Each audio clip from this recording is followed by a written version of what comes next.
Alright, ladies and gentlemen, these are a couple of third generation Seiko Monsters, and it shouldn't be any surprise to me that about 70 to 80% of my wrist time goes to my two Monsters. The thing about the Monster is that I think we've all had a watch or a series of watches. I mean, there is a series of Monsters. They're in their fourth generation now. We all have a watch that had an impact on our collecting, and probably more than any watch series, the Monster has had the biggest impact on my watch collecting.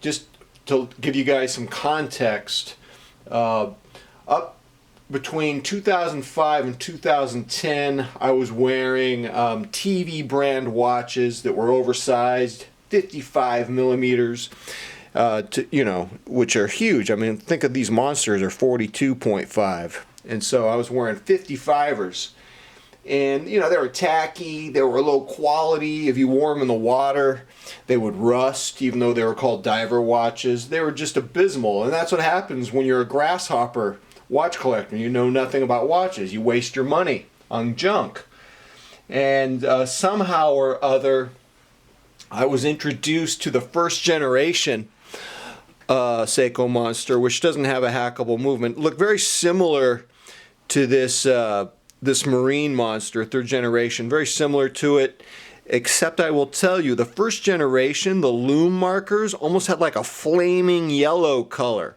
whereas these are more white. But other than that, pretty similar. Has the same stainless bezel. And though this here has a 6R15 movement that you can wind. But that $200 first generation Monster, what it did is it got me away from the TV brands, and it marked a huge departure from my watch collecting. And no longer, wearing those oversized watches, I look like a depressed used car salesman going through an identity crisis. I look like the personal assistant to the personal assistant of a mob boss. I mean, they were tacky and they were phony.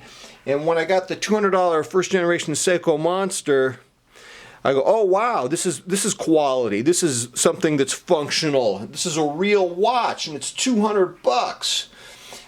There were a couple of things that I struggled with the first generation Monster. The 21 jewel 7S26 movement, you couldn't hack it or wind it, and it drove me crazy. And also, it was called a Monster, and here I was wearing 55 millimeter watches, and it was tiny. And I flipped it. I think I had it like 3 or 4 times. I don't have them now, and I think they sell for like $500-600 now. This third generation, which is my favorite of the Monsters, they go for about $5. I think the third generation are selling out. Both of these are selling out. I think the marine gray one I just showed you, that one's selling out even faster than the coral blue one here. As you can obviously see that I like them on the Super Engineer. And the stock price is not bad. I wore it for a while, but much prefer the Super Engineer. The only Monster that I regret selling is the orange dial third generation. Should have kept it, but what are you going to do? I mean, as a watch collector, you can only regret your sales of watches that you miss for so long. Otherwise, you become a pillar of salt. You become some Old Testament wife who turns into a pillar of salt. So you got to have a certain perspective. Now these watches, they work for me because they're toolish, they're versatile, they're wearable. They have a certain it factor about them. The size is perfect. The only fault that I find with these watches, more than any watch I've ever owned, if you look at the scalped bezel and the way the case design right around the bezel there, these grooves, they collect detritus. You know what detritus is, right? Lint, dirt, and so you will have to clean them out. And again, I mean, that's a first world problem. what are you going to do? Be at a business meeting and you're not even paying attention to what's being said at the meeting? You're looking out the window, thinking about your watch collection, saying to yourself, I need to clean the detritus out of my Seiko Monster. What am I doing here?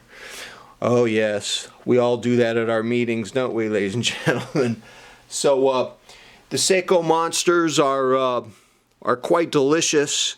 In an ideal world, we would probably all just have 2 watches. But, you know, that's the Deacon Blues world, you know. Deacon Blues is a song from the 70s that I used to listen to when I was 16. It was an anthem. And, you know, it's funny. I read an interview with the writers of Deacon Blues, of Steely Dan, and they said that that song's not some anthem to some heroic musician. It's a story about a suburban mediocrity who has this delusional parallel universe that he's this artistic musician. Maybe those of us who have big watch collections, and I don't know what you define big as, maybe anything bigger than 8 is big, and I have 9. And so you have a big collection, but you fantasize about just having 2. So you're kind of like the Deacon Blues guy. You have this ideal universe that you wish you lived in, but then you go back to reality. Oh yeah, 9 watches, because I'll just end up rebuying if I sell the ones that I have. So the Deacon Blues effect, that'd be an interesting video.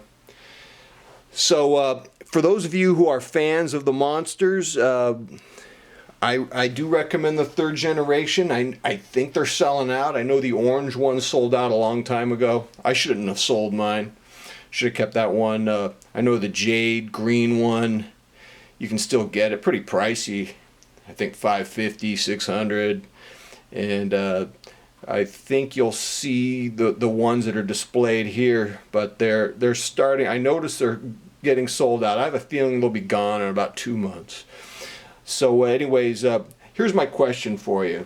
What's the watch that changed your collecting? What's the watch that had the biggest impact on your watch obsession?